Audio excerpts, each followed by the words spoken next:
is Let's Get Retro. I would look at every Gauntlet port that's out there, from the good to the really, really not so good. Anyway, let's watch.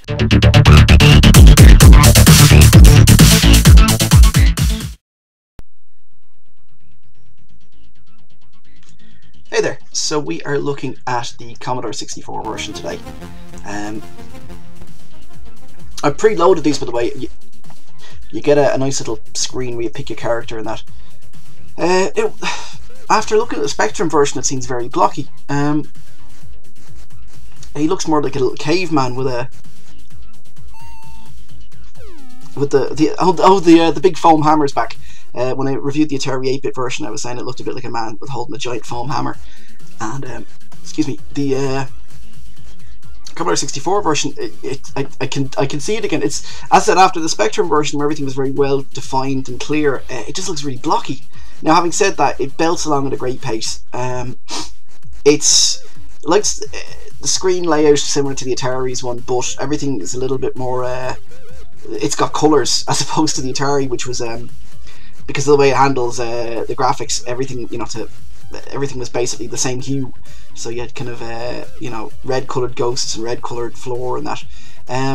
Walls are nicely laid out. The whole pseudo 3D effect is there.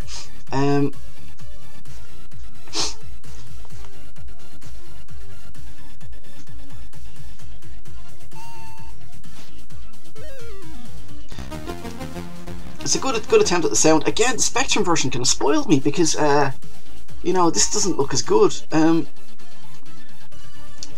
He looks like a little. I don't know. He's got red hair, obviously to keep the memory down and to the just because of the way it handles the graphics. He's a 3-color sprite, so he's got red hair. I don't know why it makes him look like a little caveman. The graphics for the Throne axes are better than the Atari, though. The Atari just a sort of a white blob. I don't want to say what it looked like because this is a vaguely family channel, but it looked like he was just standing there spurting some sort of white thing at the ghosts. So make of that what you will.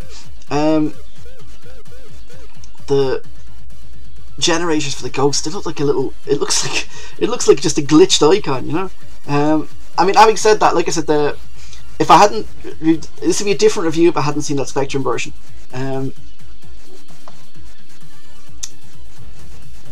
If you look at my channel there, you can see the review of the Spectrum copy of Gauntlet. And having said that, it blasts along at a great pace. It loads from this is again from tape. I'm sorry, this is a disc version. But I think that worked the same way as a tape, where it loads a block of levels and then randomizes between them.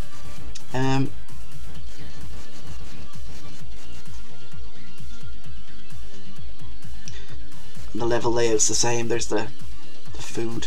I think it's funny actually, when I went to play this in the arcade, that I was expecting the food to be there. In a lot of cases it's not, because it bases how much food you get on your score and the difficulty level and a few other bits and bobs. So I remember I was surprised the first time I played the arcade recently and went to that particular area and there was no food there. I was like, what? Who stole it? And that's the elf. The elf always steals the food.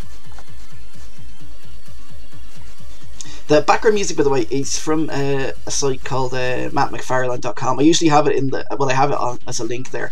This is called Strangled, this particular song, and it's quite good. There's good stuff there. So that's worth checking out. Sorry, I meant to give that a mention before, and proper mention, but I hadn't got around to it. I'm going to see again. I'm going to see if I can get the MSX version working. In the previous version, previous review on the bit of a glitch there. On the previous review on the Spectrum, I think I said that the Spectrum and MSX versions were the same. From looking at it a bit more, I don't think they are. They're similar, but I think the MSX version is a bit more advanced. And there's a very recently coded I think kind of a homebrew version for the MSX2.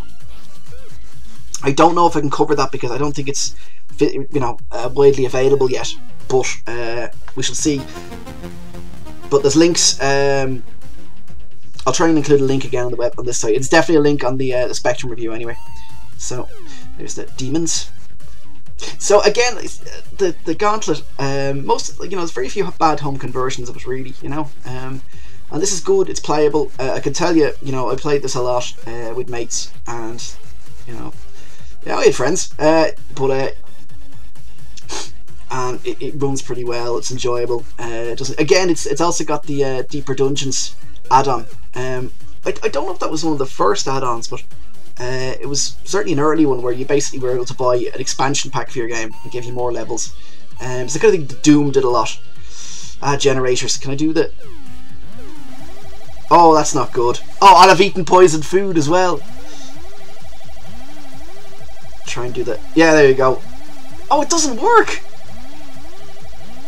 It works at the Atari. Oh, that's me completely screwed. So, look, let's see what happens if I try and load it again. Okay, that's odd. That shouldn't be able to come up there at this.